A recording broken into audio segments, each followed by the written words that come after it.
ചില ആളുകൾ എടുത്തിടും, നബി വഫാത്തായ ദിവസം എങ്ങനെ മനുഷ്യരെ നിങ്ങൾക്ക് സന്തോഷിക്കാൻ കഴിയുന്നു. പറയുന്ന കേട്ടാത്തോന്ന് ഇവരൊക്കെ വാതിലടച്ചിട്ട് പൊട്ടിക്കറിയായിരിക്കും എന്നാണ് റബീഉൽ അവ്വൽ 12 അല്ലേ?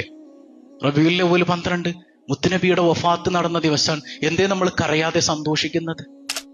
ഒരു മുസ്ലിം എന്ന് കരഞ്ഞോണ്ടിരിക്കൂല. കാരണം ഒരു മുസ്ലിമിനെ സംബന്ധിച്ചിടത്തോളം ദുഃഖാചരണം എത്ര ദിവസമാണ് ഒരാൾ മരണപ്പെട്ടാല്? എത്ര ദിവസ? 3 ദിവസം. ഭാര്യക്ക് മാത്രം ഭർത്താവ് മരണപ്പെട്ടാൽ 4 മാസം 10 ദിവസം ഇരുന്നിട്ട് അവർക്ക് വേണമെങ്കിൽ പിന്നീട് വേറെ ആളെ കല്യാണം കഴിക്കാം, അല്ലേ? അല്ലാണ്ട് കാലാകാലം ദുഃഖിച്ചിരിക്കണമെന്ന് ആരെങ്കിലും പറയുന്നുണ്ടോ? ഇല്ല. പിന്നെ നബിതങ്ങൾ പറഞ്ഞിരുന്നുണ്ട്, ഹയാത്തി ഖൈറുൽ ലക്കും വമമാതി ഖൈറുൽ ലക്കും, എന്റെ ജീവിതവും എന്റെ വഫാത്തും നിങ്ങൾക്ക് ഖൈറാണ്. ആ ഖൈർ നിങ്ങൾ ആഘോഷമാക്കണം. പരിശുദ്ധ ഖുർആൻ. അസ്സലാമു അലൈക്കും. പ്രിയമുള്ളവരെ, കൂടുതലൊന്നും പറഞ്ഞു പോകുന്നില്ല. ഇദ്ദേഹം പറഞ്ഞത് ഒരു തെറ്റിദ്ധരിപ്പിക്കലാണ്. ഒന്ന്, ഭർത്താവ് മരിച്ചാൽ അല്ലെങ്കിൽ മൊഴി ചൊല്ലിയാൽ അവർക്ക് 4 മാസവും 10 ദിവസവും ഇരിക്കുക എന്നുള്ളത് ദുഃഖാചരണമല്ല. ദുഃഖാചരണം എന്നുള്ളത് എത്രയാണ് എന്നൊക്കെ റസൂലുള്ള പഠിപ്പിച്ചിട്ടുണ്ട്. പ്രവാചകർ സല്ലല്ലാഹു അലൈഹി വസല്ലമ വഫാത്തായ ദിവസം അന്ന് നമ്മൾ ദുഃഖാചരണം നടത്തണം, അനുസ്മരണയോഗം നടത്തണം എന്ന് പറയുന്ന ആളുകളെയൊന്നും എനിക്കറിയില്ല. എന്തായാലും റസൂലുള്ള വഫാത്തായത് ഏറെക്കുറെ റബീഉൽ അവ്വൽ 12 ളുഹാ സമയത്ത്, തിങ്കളാഴ്ചയാണ് അന്ന് എന്നും പറയപ്പെടുന്നു.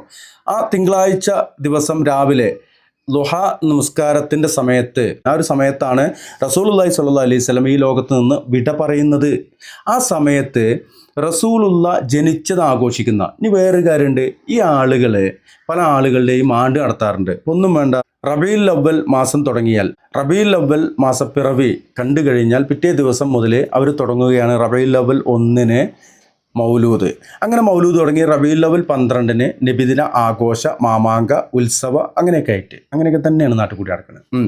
അത് കഴിഞ്ഞിട്ട് പിന്നെ ഇത് നിർത്തണില്ല. പിന്നെ അങ്ങനെ മൗലൂദ് പാരായണം തുടങ്ങി. പിന്നീട് റബീഉൽ അവ്വൽ കഴിഞ്ഞ് റബീഉൽ ആഖിറിലാണ്, അത് 10 മറ്റോ ആണ്, മുഹീദ്ദീൻ ഷെയ്ഖ് വഫാത്തായത് എന്നാണ്. എന്നിട്ട് റബീഉൽ അവ്വൽ 1 ആഘോഷം തുടങ്ങിയിട്ട് റബീഉൽ ആഖിർ 10 അത് മൗലൂദായിട്ട്, ഇത് ആണ്ടായിട്ട്, മരിച്ച ആണ്ടായിട്ട് അവസാനിപ്പിക്കുകയാണ്. അപ്പോൾ ഈ പറയപ്പെട്ട മുഹീദ്ദീൻ ഷെയ്ഖിൻ്റെ ജന്മദിനം അതെന്തേ ഇവർ ആഘോഷിക്കാത്തത്? പോട്ടെ, ഇവരുടെ ഏതെങ്കിലും ഒരു മൊയ്ലിയാരിൻ്റെ, ഉസ്താദിൻ്റെ, അല്ലാമയുടെ മറ്റേ സുനാമി എന്നൊക്കെ പറയുമല്ലോ, അതിൻ്റെ ഏതിൻ്റെയെങ്കിലും ആണ്ട് ഇവർ നടത്താറുണ്ട്. തീറ്റ ആണ്ടിനായാലും വേണ്ട, ജന്മദിനത്തിനായാലും വേണ്ട, തിന്നാൽ മതി ഇവർക്ക്. ഈ ആണ്ട് നടത്തുമ്പോൾ ആഘോഷം കഴിയില്ല. അത് ചെറിയൊരു വെപ്പും തീനും അതിൽ കഴിയും. ഇത് നാട്ടിൽ കൂടിയൊക്കെ ഒന്ന് കുടുകുലാക്കിയിട്ട് ഇളകി തുള്ളി ചാടി തുളുമ്പി അതേ കാണുന്ന പോലെയൊക്കെ നടക്കണമെങ്കിൽ എന്ത് വേണം? അവിടെ ഒരു ആഘോഷമായിട്ട് മാറ്റണം. അത് ഒരു ആഘോഷമാക്കി മാറ്റണം. അതാണ് നടന്നുകൊണ്ടിരിക്കുന്നത്. ഇനി പറയുവാനുള്ളത്, ഇദ്ദേഹം പറഞ്ഞ ആ ഒരു കാര്യം, 3 ദിവസത്തെ ദുഃഖാചരണം എന്നുള്ളത്, റസൂലുള്ള വഫാത്തായ ദിവസം അന്ന് ആരും ദുഃഖം ആചരിക്കണമെന്നോ അനുഷ്ഠിക്കണമെന്നോ ഒന്നുമല്ല പറയുന്നത്. റസൂലുള്ള വഫാത്തായ സങ്കടത്തിൻ്റെ ദിവസം സ്വഹാബാക്കളെല്ലാം കരയായിരുന്നു. പിന്നെ എന്തിനാണ് ചെങ്ങായിമാരെ നിങ്ങൾ ഈ ആഘോഷിച്ച് ആർമാദിക്കണേ എന്ന് മാത്രമാണ് ചോദിക്കുന്നത്. അത് മാത്രമോ? റസൂലുള്ള ജനിച്ചത് റബീഉൽ അവ്വൽ 12 അന്ന് ആരെ ചെങ്ങായിമാരെ നിങ്ങളോട് പറഞ്ഞ്? മുഹീദ്ദീൻ ഷെയ്ഖ് റഹ്മത്തുള്ളാഹി അലൈഹി പറയുന്നു റസൂലുള്ള ജനിച്ചത് മുഹറത്തിലാണെന്ന്.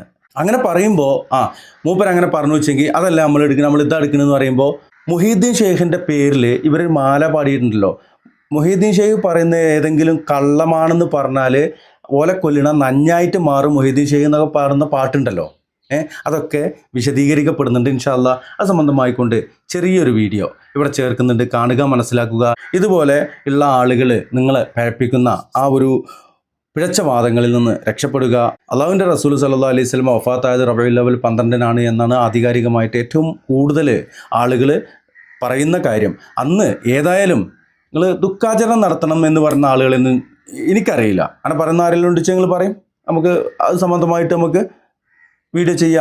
എന്നാൽ അന്ന് ആഘോഷിക്കണം എന്ന് പറയുന്ന ഈ തരത്തിലുള്ള കുബൂരികളായ, ഖുറാഫികളായിട്ടുള്ള, അന്ധവിശ്വാസികളായിട്ടുള്ള ഈ മുസ്ലിയാക്കന്മാർ നിങ്ങളെ പഴപ്പിച്ചുകൊണ്ടിരിക്കുകയാണെന്ന് മനസ്സിലാക്കുക.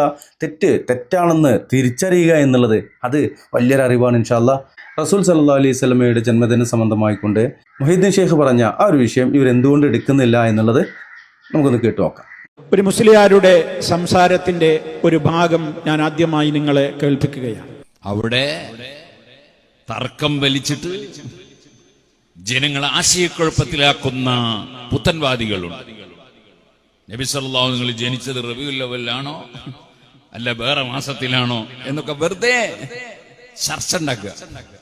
അതിന് ഏതെങ്കിലും സ്വീകാര്യോഗ്യമല്ലാത്ത ഏതെങ്കിലും വാചകങ്ങൾ എടുത്ത് ഉദ്ധരിക്കുക, തർക്കമുണ്ടാക്കുക എന്നുള്ളതാണ് അവരുടെ ഉദ്ദേശം. കൺഫ്യൂഷനാക്കുക ജനങ്ങളെ. എന്താണ് ഇതിൽ പേരോട് മുസ്ലിയാർ എന്ന് പറയുന്ന ഈ മുസ്ലിയാർ അവകാശപ്പെടുന്നത്? അതല്ലെങ്കിൽ എന്താണ് അതിലൂടെ അദ്ദേഹം ആരോപണം ഉന്നയിക്കുന്നത്? മഹാനായ നബി സല്ലല്ലാഹു അലൈഹി വസല്ലമിന്റെ ജന്മദിനവുമായി ബന്ധപ്പെട്ടുകൊണ്ട് ചില തർക്കങ്ങൾ വലിച്ചിട്ട് ജനങ്ങളെ ആശയക്കുഴപ്പത്തിലാക്കുന്ന പുത്തൻവാദികളുണ്ട് എന്നാണ് അദ്ദേഹം ആദ്യം പറയുന്നത്. നബി സല്ലല്ലാഹു അലൈഹി വസല്ലമ ജനിച്ചത് റബീഉൽ അവ്വലിലാണോ അതോ മറ്റു വല്ല മാസങ്ങളിലുമാണോ എന്നൊക്കെ വെറുതെ ചർച്ച ചെയ്യുക. എന്നിട്ട് അത് ഏതെങ്കിലും സ്വീകാര്യമല്ലാത്ത ഏതെങ്കിലും വാചകങ്ങൾ എടുത്ത് ഉദ്ധരിക്കുക, തർക്കങ്ങൾ ഉണ്ടാക്കുക എന്നുള്ളതാണ് ഇവരുടെ ഉദ്ദേശം. കൺഫ്യൂഷൻ ആക്കുകയാണ് ഇവർ ജനങ്ങളെ എന്നാണ് പേരോട് ഉന്നയിക്കുന്നവർ ആരോപണം. ഇവിടെ സഹോദരങ്ങളെ നമ്മൾ മനസ്സിലാക്കണം, മഹാനായ നബി സല്ലല്ലാഹു അലൈഹി വസല്ലമ ജനിച്ച മാസമേത്, വർഷമേത്, ദിവസമേത് എന്നുള്ളതിലുള്ള അഭിപ്രായ വ്യത്യാസം ഇയാളുടെ ഭാഷയിൽ പറഞ്ഞാൽ ഇത് പുത്തൻവാദികൾ കൊണ്ടുവന്നൊരു അഭിപ്രായ വ്യത്യാസമാണോ? വെറുതെ ജനങ്ങളെ കൺഫ്യൂഷനാക്കുവാൻ വേണ്ടി കൊണ്ടുവന്നൊരു തർക്കമാണോ? ഇവിടെ ഏതെങ്കിലും ആളുകൾ ഇവിടെ സമൂഹത്തിൽ ഇത് ജനങ്ങളെ ആശയക്കുഴപ്പത്തിലാക്കാൻ വേണ്ടി കടത്തിക്കൂട്ടിയ ഒരു ചർച്ചയാണോ ഇത്? എങ്കിൽ പേരോട് മുസ്ലിയാർ മറുപടി പറയേണ്ടുന്ന ചില പ്രധാനപ്പെട്ട കാര്യങ്ങളുണ്ട്. ഇവിടെ നബി സല്ലല്ലാഹു അലൈഹി വസല്ലം ജനിച്ച മാസത്തെ സംബന്ധിച്ച് അത് റബീഉൽ അവ്വലിൽ തന്നെ ആയിരുന്നുവോ അതോ മറ്റു വല്ല മാസങ്ങളിലുമായിരുന്നുവോ എന്നുള്ള തർക്കം കൊണ്ടുവന്നത് ഇവിടെയുള്ള മുജാഹിദുകളല്ല, അല്ലെങ്കിൽ ഈ നബിദിനാഘോഷം എന്ന് പറയുന്ന സമ്പ്രദായവുമായി വിയോജിപ്പുള്ള ആളുകളല്ല ഇതൊന്നും കൊണ്ടുവന്നത്. നിങ്ങൾ അംഗീകരിക്കുന്ന നിങ്ങളുടെ ഹോജമാര് ഇത് കൊണ്ടുവന്നതാണ്. നബി സല്ലല്ലാഹു അലൈഹി വസല്ലമിനെ ബഹുമാനിച്ചുകൊണ്ട് നിങ്ങൾ പാരായണം ചെയ്യുന്ന ബർസൻജി മൗലിദ് എന്ന് പറയുന്ന മൗലിദിൽ തന്നെ കാണാൻ സാധിക്കും, വഖ്തുലിഫ ഫീ ആമി വിലാദത്തിഹി സല്ലല്ലാഹു അലൈഹി വസല്ലം വഫീ ശഹരിഹാ വഫീ യൗമിഹാ അലാ അഖ്വാലിൽ ലിൽ ഉലമാഇ മർവിയ എന്നിങ്ങനെ പറയുകയാണ്. അതിലെന്താ പറയുന്നത്? നബി സല്ലല്ലാഹു അലൈഹി വസല്ലമ ജനിച്ച വർഷത്തെക്കുറിച്ച് അഭിപ്രായ വ്യത്യാസമുണ്ട്, ജനിച്ച മാസത്തെക്കുറിച്ച് തന്നെ അഭിപ്രായ വ്യത്യാസമുണ്ട്, ദിവസത്തെ സംബന്ധിച്ച് അഭിപ്രായ വ്യത്യാസമുണ്ട്. അതിലൊക്കെ ഉലമാക്കളിൽ നിന്ന് റിപ്പോർട്ട് ചെയ്യപ്പെട്ട റിപ്പോർട്ടുകളുണ്ട്. എന്നിട്ട് ശേഷം പറയുന്നുണ്ട്, എന്നാൽ ഏറ്റവും പ്രബലമായ ഏറ്റവും പ്രബലമായ അഭിപ്രായം എന്താണ്? അത് റബീഉൽ അവ്വൽ 12-നായിരുന്നു എന്നാണ്. അതാണ് ആ മൗലിദിൽ അവകാശപ്പെടുന്നത്. അപ്പൊ ബർസൻജി മൗലിദ് ഉണ്ടാക്കിയ ആളിപ്പോ പേരോട് മുസ്ലിയാരുടെ ഭാഷയിൽ പുത്തൻവാദിയാണ്. ജനങ്ങളെ വഴിപഴപ്പിക്കാൻ വെറുതെ ചർച്ച ഉണ്ടാക്കിയതാണ്, ജനങ്ങളെ കൺഫ്യൂഷൻ ഉണ്ടാക്കാൻ വേണ്ടി ഇവിടെ ജനങ്ങളെ കുഴപ്പമുണ്ടാക്കിയതാണോ? ബർസൻജി മൗലിദിൽ പറയുന്ന ആ വരി അതിലില്ലേ? അയാളത് കുഴപ്പമുണ്ടാക്കാനാണോ അത് ഉണ്ടാക്കിയത് എന്ന് പേരോട് മുസ്ലിയാർ പറയേണ്ടതുണ്ട്. അതുകൊണ്ട് പേരോടിന്റെ ഭാഷയിൽ ആ ബർസൻജി മൗലിദ് ഉണ്ടാക്കിയ വ്യക്തി പുത്തൻവാദിയാണ്, അല്ലേ? ഇനി തീർന്നില്ല, അതിനേക്കാൾ വലിയ വേറൊരു വിഷയമാണ് ഇനി സൂചിപ്പിക്കുവാനുള്ളത്. ഈ വാദം, ഈ അഭിപ്രായ വ്യത്യാസം റബീഉൽ അവ്വലിൽ പോലുമല്ല. മഹാനായ നബി സല്ലല്ലാഹു അലൈഹി വസല്ലമിന്റെ ജനനം നടന്നത് മുഹറം 10-നായിരുന്നു എന്ന അഭിപ്രായമാണ് ഷെയ്ഖ് ജീലാനി റഹ്മത്തുള്ളാഹി അലൈഹി രേഖപ്പെടുത്തിയിട്ടുള്ളത്. ഷെയ്ഖ് ജീലാനിയുടെ മുഹീദ്ദീൻ ഷെയ്ഖ് അബ്ദുൽ ഖാദർ ജീലാനി എന്ന് പറഞ്ഞാൽ ആരാണ്? നിങ്ങൾ 1000 വട്ടം വിളിച്ചു തേടുന്ന ഖുതുബിയത്തിലൂടെ യാ ഗൗസ് യാ മുഹയ്യിദ്ദീൻ അബ്ദുൽ ഖാദർ ജീലാനി എന്ന് വിളക്കണച്ച് 1000 തവണ ഗൗസെ മുഹീദ്ദീൻ ഷെയ്ഖെ രക്ഷിക്കണേ, സഹായിക്കണേ എന്ന് വിളിച്ച് മുഹീദ്ദീൻ ഷെയ്ഖിനെ 1000 തവണ വിളിച്ച് പ്രാർത്ഥിച്ചുകൊണ്ടിരിക്കുന്ന ആളുകളാണ് നിങ്ങൾ. ആ മുഹീദ്ദീൻ ഷെയ്ഖിനെ കുറിച്ച് നിങ്ങളുടെ വിശ്വാസം എന്താണ്? മുഹീദ്ദീൻ ഷെയ്ഖ് അള്ളാഹു പറഞ്ഞതല്ലാത്തതൊന്നും പറയൂല എന്നാണ്. അങ്ങനെയുള്ള മുഹീദ്ദീൻ ഷെയ്ഖ് ആരാണ്? മുഹീദ്ദീൻ ഷെയ്ഖ് മാലയിൽ, മുഹീദ്ദീൻ മാലയിൽ നിങ്ങൾ മുഹീദ്ദീൻ ഷെയ്ഖിനെ കുറിച്ച് പറയുന്നത് എന്താണ്? ചൊല്ലില്ല ഞാനൊന്നും എന്നോട് ചൊല്ലാതെ, ചൊല്ല് നീ എൻ്റെ അമാനില്ലതെന്നോവർ. എന്താ അതിന്റെ അർത്ഥം? ഒരു കാര്യത്തെക്കുറിച്ചും ഞാൻ ഒന്നും പറയുന്നതല്ല, നീ പറയൂ ഞാൻ രക്ഷിക്കാമെന്ന് അള്ളാഹുവിന്റെ ഭാഗത്ത് നിന്ന് പറഞ്ഞതല്ലാതെ.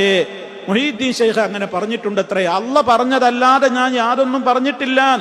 ഇതേ കാര്യം ബഹ്ജ എന്ന് പറയുന്ന ഇവരുടെ ആ കിതാബിലും മുഹീദ്ദീൻ ശൈഖിനെ കുറിച്ച് പറയുന്നിടത്ത് പറയുന്നുണ്ട്. എന്ത്?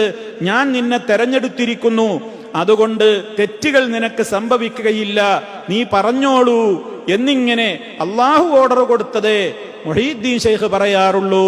ഇനി മുഹീദ്ദീൻ ശൈഖിന്റെ തന്നെ ഫുതുഹുൽ ഗൈബിലും ഇതേ വരികളിലെ ആശയം, വമാ ഖുൽതു ഹത്താ ഖീല ലീ ഖുൽ വലാ തഖഫ് ഫഅൻത വലിയുൻ ഫീ മഖാമിൽ വിലായതി. എന്താ അതിൽ പറയുന്നത്? വമാ ഖുൽതു, ഞാൻ പറഞ്ഞിട്ടില്ല, ഹത്താ ഖീല ലീ, എന്നോട് പറയപ്പെടുന്നത് വരെ. അഥവാ അല്ലാഹ് ഖുൽ എന്നാണ് പറയണം. പറഞ്ഞോ അബ്ദുൽ ഖാദറെ, പേടിക്കണ്ട, വലാ തഖഫ്, നീ പേടിക്കണ്ട, നീ വിലായത്തിന്റെ പദവിയിലുള്ള അത്യുന്നതനായ വലിയാണ് എന്നിങ്ങനെ അള്ളാഹുവിന്റെ അനുവാദമില്ലാതെ ഇതുവരെ ഞാനൊന്നും പറഞ്ഞിട്ടില്ലെന്നും ഇനി പറയുന്നതല്ലെന്നുമാണ് ശൈഖ് അവറുകൾ ഇവിടെ അവകാശപ്പെടുന്നത്. നിങ്ങളുടെ മൊഹീദ്യമാല വ്യാഖ്യാനത്തിൽ എഴുതിയ വരികളാണ്. തീർന്നില്ല. മഹാന്മാരായ ഔലിയാക്കളൊക്കെ ഇങ്ങനെ തന്നെയാണ്. അവര് മുഴുവൻ കാര്യത്തിലും പ്രവാചകന്മാരെ അനുധാവനം ചെയ്യുന്നവരാണ്. നബി സല്ലല്ലാഹു അലൈഹി വസല്ലമിന്റെ പ്രത്യേകത മുഹീദ്ദീൻ ശൈഖിനും ഔലിയാക്കൾക്കൊക്കെ ഉണ്ട് എന്നാണ് നിങ്ങൾ അവകാശപ്പെട്ടത്. എന്താ അള്ളാഹു നബി സല്ലല്ലാഹു അലൈഹി വസല്ലമിനെ കുറിച്ച് പറഞ്ഞത്?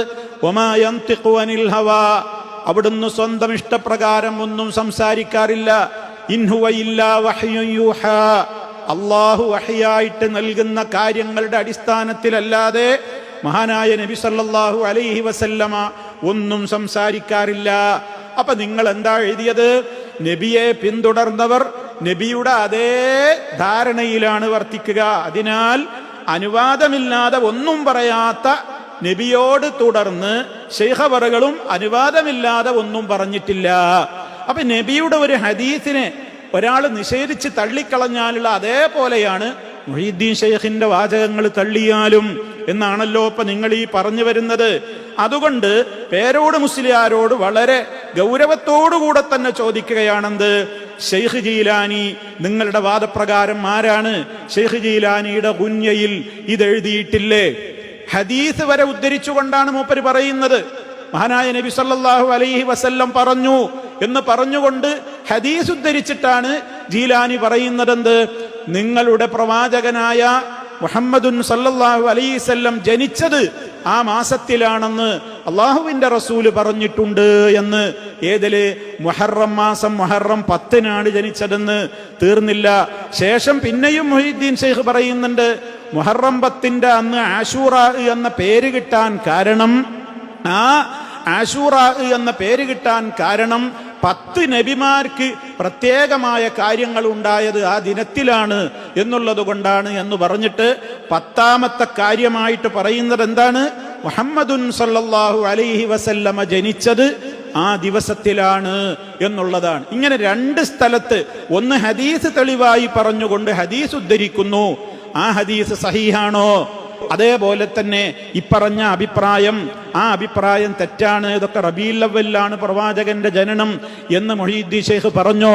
അപ്പൊ ഗുന്യ എന്ന് പറയുന്ന മുഹീദ്ദീൻ ശൈഖിന്റെ കിതാബിൽ 2ഇടത്താണ്, ഒന്ന് ഹദീസായിട്ടും മറ്റൊന്ന് ആ ചില പണ്ഡിതന്മാരുടെ അഭിപ്രായങ്ങളായി ഉദ്ധരിച്ചുകൊണ്ടും ആ രൂപത്തിലുള്ള വാദങ്ങൾ കൃത്യമായി തന്നെ രേഖപ്പെടുത്തി. ഏതിനെക്കുറിച്ച്? നബി സല്ലല്ലാഹു അലൈഹി വസല്ലം ജനിച്ച മാസത്തെക്കുറിച്ചും ദിവസത്തെക്കുറിച്ചും. അപ്പൊ ഇങ്ങനെയുള്ള അഭിപ്രായങ്ങൾ ആരാ ഇവിടെ ലോകത്ത് കൊണ്ടുവന്നത്? പേരോട് മുസ്ലിയാർ പറയുന്നത് എന്താണ്? പുത്തൻവാദികൾ ഉണ്ടാക്കുന്ന കുറെ കൺഫ്യൂഷനാണിത്. ജനങ്ങളെ കബളിപ്പിക്കാൻ, ജനങ്ങളെ കൺഫ്യൂഷനാക്കുവാൻ വേണ്ടി സമൂഹത്തിലേക്ക് ഇങ്ങനെ ആവശ്യമില്ലാത്ത ചർച്ച വലിച്ചു കൊണ്ടുവരികയാണ്. പേരോട് മുസ്ലിയാർ ഈ 2 കാര്യങ്ങൾക്കും മറുപടി പറയണം. ശൈഖ് ജീലാനിയുടെ ഗുന്യയിൽ ഇതുണ്ടോ? ഉണ്ടെങ്കിൽ ശൈഖ് ജീലാനി എന്തുകൊണ്ടത് പറഞ്ഞു? ശൈഖ് ജീലാനി പറഞ്ഞതെല്ലാം അള്ളാഹു പറഞ്ഞിട്ടല്ലാതെ, അത് മറക്കരുത്. ശൈഖ് ജീലാനി എന്തു പറയുന്നുണ്ടെങ്കിലും അത് അള്ളാഹു പറഞ്ഞിട്ടല്ലാതെ പറയൂല. അള്ളാഹ് പറഞ്ഞിട്ടുണ്ട്, ധൈര്യമായിട്ട് നീ പറഞ്ഞോ, നിനക്കെന്റെ കാവലുണ്ട്, നിനക്ക് തെറ്റ് സംഭവിക്കൂല. ആ രൂപത്തിൽ പറയപ്പെട്ട ഒരു കാര്യം അങ്ങനെയാണല്ലോ നിങ്ങൾ വിശ്വസിക്കുന്നത്. ആ നിലക്കുള്ള മുഹീദ്ദീൻ ശൈഖിന്റെ വാചകമായി കിതാബിൽ രേഖപ്പെട്ട് കിടക്കുന്ന ഈ കാര്യത്തെ നിങ്ങൾ തള്ളുന്നുവോ അതോ അംഗീകരിക്കുന്നുവോ? അതോ മുഹീദ്ദീൻ മാലയിൽ പറഞ്ഞ ചൊല്ലില്ല ഞാനൊന്നും എന്നോട് ചൊല്ലാതെ ചൊല്ല് നീ എൻ്റെ അമാനില്ലതെന്നോവർ എന്ന വരി നിങ്ങൾ അംഗീകരിക്കുന്നില്ലേ? എന്തായിരുന്നാലും താങ്കളുടെ ഒരു മറുപടിക്ക് ശേഷം ബാക്കി കാര്യങ്ങൾ പറയാം. നബി സല്ലല്ലാഹു അലൈഹി വസല്ലം ജനിച്ച മാസം ഏതാണ് എന്ന കാര്യത്തിൽ തർക്കമുണ്ടാക്കുന്നവർ ചെയ്യുന്ന പണി എന്താണെന്നാ പേരോട് മുസ്ലിയാർ പറയുന്നത്? ഏതെങ്കിലും സ്വീകാര്യോഗ്യമല്ലാത്ത വാക്കുകൾ എടുത്ത് പറയാം. അതാണ് ഞാൻ ചോദിക്കുന്നത്. ശൈഖ് ജീലാനി പറഞ്ഞ ഈ വാചകം സ്വീകാര്യോഗ്യമല്ലാത്ത വാചകമാണോ? അങ്ങനെയാണെങ്കിൽ കളവുകൾ കുത്തിനിറച്ച കള്ള ഹദീസുകൾ കുത്തിനിറച്ചതാണോ ശൈഖ് ജീലാനിയുടെ കിതാബായ ഗുന്യ? ശൈഖ് ജീലാനി ഇവിടെ ഉദ്ധരിച്ചിട്ടുള്ള വാചകങ്ങളും കളവാണോ, സ്വീകാര്യോഗ്യമല്ലാത്തതാണോ? ആണെന്നാണ് മറുപടിയെങ്കിൽ എങ്ങനെ മുഹീദ്ദീൻ മാലയിലെ വരിയുമായിട്ടത് പൊരുത്തപ്പെടും എന്നുള്ള കാര്യവും പ്രത്യേകം പേരോടിന്റെ മറുപടിയിൽ ഉണ്ടാകുമെന്ന് പ്രതീക്ഷിക്കുകയാണ്. ഈ രൂപത്തിലുള്ള ഒരുപാട് കാര്യങ്ങൾ ഇന്ന് സമൂഹത്തിൽ വസ്വാസുണ്ടാക്കുവാൻ വേണ്ടി പലരും ഉദ്ധരിക്കുകയും അതേപോലെ തന്നെ അതിൻ്റെ പേരിൽ പലരെയും പുത്തൻവാദികൾ എന്ന് വിളിച്ച് ആക്ഷേപിക്കുകയും ചെയ്യുന്നുണ്ട്. അതുകൊണ്ടാണ് ഈ കാര്യങ്ങൾ ഓർമ്മപ്പെടുത്തിയത്.